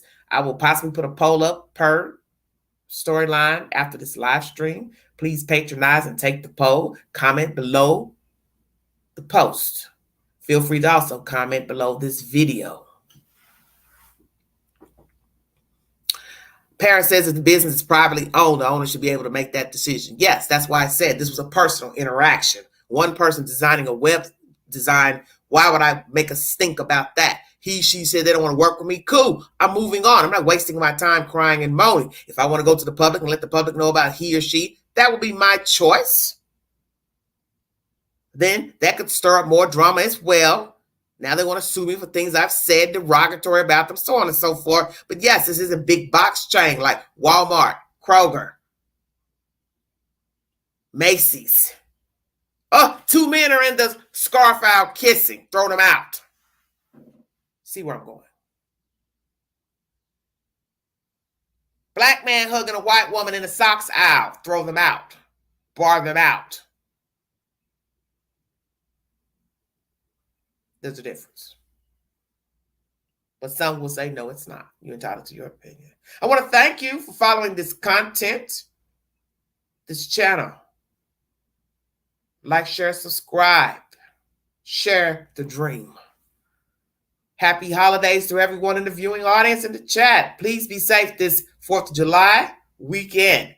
If you see something, say something. Be a part of the solution, not the problem. Mind the children. Please be aware of your surroundings. People will be firing off fireworks. Please do not put fireworks in people's cars, under their cars, mailboxes, pop bottles, pop cans. Please don't do that. Have respect for your neighbors and the general public. If you're in a zone that says no firing of fireworks, please obey the law. Don't do it. And please watch your children that are using fireworks. Just don't hand your kids a pack of firecrackers and let them blow their damn fingers off and then cry later at the hospital that your child's been injured. Watch your children with the fireworks. Please. Thank you so much. Once again, the weekend movie suggestion is The Little Things, now playing on Hulu, starring Denzel Washington and Jared Leto. Thank you for your time, everybody. You have been listening to The Vault XL.